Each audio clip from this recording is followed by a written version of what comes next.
बिस्मिल्लाहिर्रहमानिर्रहीम। अस्सलाम वालेकुम नाज़रीन, इस दुनिया में कई जगह ऐसी हैं जो बाहम ममासलत रखती हैं, मगर कुछ को किसी के साथ निस्बत की वजह से मकाम व मर्तबा मिल जाता है। जी हाँ, आज हम ऐसी ही एक जगह का जिक्र करेंगे जिसको हज़रत सैयदना इमाम हुसैन रज़ियल्लाहु ताला अन्हु से निस्बत है। वो जगह है करबला। वीडियो में आगे बढ़ने से पहले आपसे गुजारिश है कि हमारा चैनल इन्फोटॉनिक सब्सक्राइब ज़रूर करें ताकि आने वाली मज़ीद मालूमाती वीडियोस आपको बिला तात्तुल मिलती रहें। नाज़रीन, करबला अरबी ज़बान का लफ्ज़ है जिसका मतलब है अजीम कुर्बानी। इसका एक मतलब और भी लिया जाता है कि ऐसी जगह जहां पानी न होने के बराबर हो। करबला इराक़ का एक शहर है जो कि बगदाद से तकरीबन 100 किलोमीटर के फासले पर जनूब मगरिब में मौजूद है। ये रज़ाज़ा झील से कुछ मील के फासले पर है।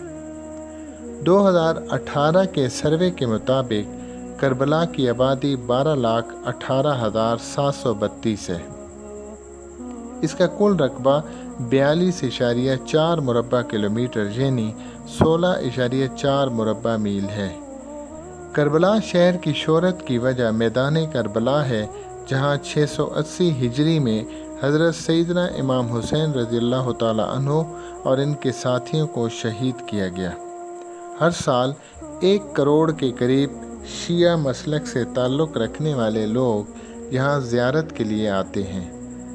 10 मुहर्रमुल हराम को यहाँ तकरीबन 3 करोड़ से ज़्यादा लोग हाज़िरी देते हैं, लेकिन सबसे बड़ा इज्तिमा यौम आशूरा के 40वें दिन पर होता है, जिसे चेलम भी कहा जाता है। कहा जाता है कि 56 ममालिक से आने वाले ज़ायरीन में से अक्सर पैदल हाज़िरी देते हैं। नाज़रीन, यहाँ का मौसम इंतहाई गर्म होता है। तकरीबन सारा साल यहाँ का मौसम गर्म ही रहता है। करबला शहर में 2 यूनिवर्सिटियाँ भी हैं। एक यूनिवर्सिटी ऑफ करबला जिसका इफ्तिताह 2002 में किया गया और दूसरी का नाम यूनिवर्सिटी ऑफ अहलुल बैत यानी अहलुल बैत यूनिवर्सिटी है, जिसका इफ्तिताह 2003 में किया गया।